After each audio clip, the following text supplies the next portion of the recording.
Hello everyone and welcome to my Bachelor Nation 24 channel, I hope. Everyone is having a wonderful day. Before we begin, please hit the subscribe button and give this video a thumbs up. Chrisley reveals hard truth about why he got sober. Chrisley knows best. Alum Chrisley is revealing the hard truth about why he ended up getting sober. He has admitted that he long used alcohol to get by in life, but now he is on a better path. So what helped change his world? Keep reading for more details. Chrisley reveals hard truth about why he got sober. Getting sober is not an easy choice, but sometimes it takes hitting rock bottom to get back up. Chrisley never showed signs of being an alcoholic. Yet he was getting into trouble. Not only was he arrested for allegedly assaulting a bar GM when he was intoxicated, but he was also in the hospital. Based on what people were saying about his stay, it appeared he may have been ill from drinking. Finally, he came out and shared that he was sober and on a much better path. Was glowing and appeared to be in a great place with his girlfriend. Amid his parents being pardoned and released from prison, released a non-alcoholic seltzer. Fans were so excited to try this and join him on his sobriety journey. So, what made him give up drinking? He stated that it was his parents getting locked up that forced him into a better lifestyle. Admittedly, believes he would still be drinking had this not gone down. The 29-year-old went on to add that sobriety is not the only thing that came from his parents' time away. With the Chrisleys filming a new reality series, it is unclear if Chase's drinking will be a hot topic. However, the family has noted how real and raw the new show will be. Therefore, his journey may be explored. A big move. Getting sober was a big move for Chrisley. It has also launched him into the drink creation realm, which is very exciting. Fans have been nothing but supportive of what he has gone through and how he is turning his life around. Of course, not everyone was convinced that he was completely sober. More so, they were worried that he would backslide now that his parents are home. They pointed out that he has not been sober for a very long time, so he could relapse at any moment. Hopefully, Chase stays on a good path and makes himself very proud. For years, Chrisley was best known as the charming, mischievous son of Todd and Julie Chrisley on Chrisley Knows Best. With his boyish grin, expensive sneakers, and a tendency to stir up trouble, Chase seemed to have it all. Wealth, fame, and a tight-knit, if dramatic, Southern family. But behind the designer clothes and reality TV persona, Chase was battling demons few ever saw. Now, in a heartfelt and brutally honest revelation, Chase is opening up about the real reason he got sober, and it's not what most people expected. I didn't get sober because I had to.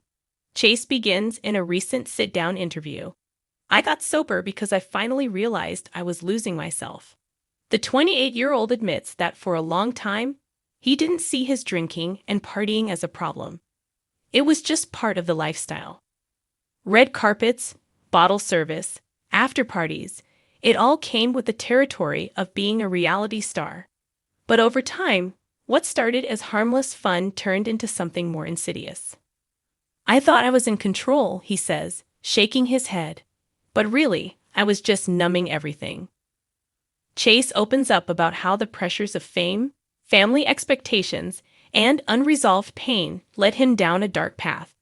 When his parents were sentenced to prison for tax evasion, the foundation of his world cracked. Public scrutiny intensified. Fans and critics alike dissected his every move. Behind the scenes, Chase struggled to keep it together. I was drinking more, sleeping less, and pretending everything was fine, he admits. But I was spiraling. The hardest part, he says, was pretending to be the funny, easygoing guy on camera while feeling like a hollow version of himself. He started losing interest in the things he once loved. His relationships suffered. His connection with God, something his family always prioritized, began to feel distant.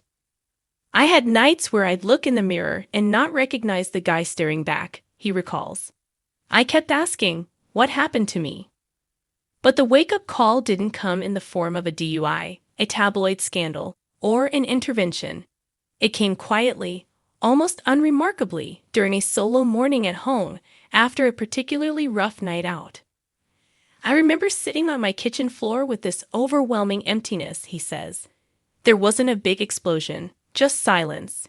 That silence scared the hell out of me. He realized he wasn't just numbing the stress of his family's legal battles. He was also avoiding the deeper fears, the fear of not living up to expectations, of disappointing the people he loved, of not being enough on his own. Alcohol had become his crutch, his shield, and ultimately his prison. That was the day I decided I didn't want to feel like this anymore, Chase says. With quiet determination, Chase took the first step towards sobriety. He didn't announce it on Instagram. He didn't check into a luxury rehab. He simply called a friend, someone who had been sober for years, and asked for help. That conversation saved my life, he says. He didn't judge me. He just said, let's take it one day at a time. From there, Chase began attending meetings and therapy. He leaned into his faith more deeply than ever before. He journaled.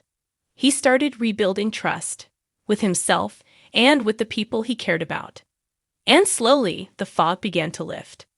I began to feel things again, he says. It was painful at first, but it was also real, and that was better than numb.